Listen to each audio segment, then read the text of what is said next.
ਧੁੱਪ ਰਹਿਣੀ ਨਾ ਛਾਂ ਬੰਦਿਆ ਨਾ ਪਿਓ ਰਹਿਣਾ ਨਾ ਮਾਂ ਬੰਦਿਆ ਨਾ ਪਿਓ ਰਹਿਣਾ ਨਾ ਮਾਂ ਬੰਦਿਆ ਹਰ ਸ਼ੈ ਨੇ ਆਖਰ ਮੁੱਕ ਜਾਣਾ। खुद कबर दा चिराग अपने नाल लैके जाओ। तो हुण ते हालात इहो जिहे आ गए ने, कोई चज नाल जनाजा भी पढ़दा। कई लोग जनाजा पढ़ के टैलीफोन करके मसला पुछदे ने, मौलवी साहब मैं जनाजा तो पढ़ आया पर मैं वजू नहीं सी कीता, जनाजा हो गया। 50 सेकंड का जनाजा भी जनाजा हुंदा है,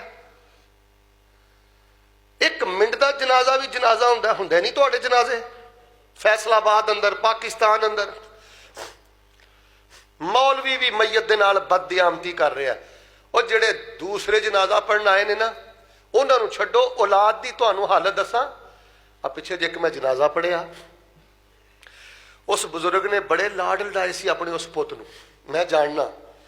तो जदों जनाजा पढ़ के फारग होया ना, मैं कहा तू अपने अब्बू नाल आखिरी मुलाकात की? तू अपने अब्बू नाल अज तो बाद कदी तेरे अब्बू ने तेरे को घर आके पानी नहीं मंगना, रोटी नहीं मंगनी। तेरे अब्बू ने अज तो बाद कदी भी तेनों घर आके झिड़क मारनी, दवाई मंगनी। खत्म हो गई गल्लां।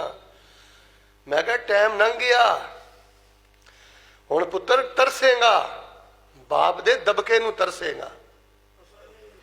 मुहब्बतां ते मुहब्बतां रहियां, वो तो तेनों बेकरार करनगियां। थोड़ा जिहा वक्त गुजरे तू वो दबकियां नूं तरसेगा कि काश अज बाप जिंदा हुंदा ते मेरी धौण ते मारदा।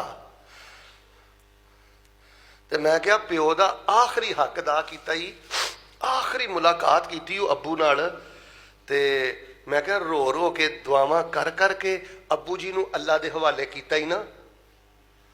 आंदा कारी साहब मैं किड्डा बदनसीब हाँ, मैं तो बिल्कुल गूंगा बन के पिछे खड़ा रहा वां। मैनू तो नमाजे जनाजा की एक दुआ भी नहीं आती, मैं तो अपने अब्बे वास्ते एक दुआ भी नहीं कर सकिया।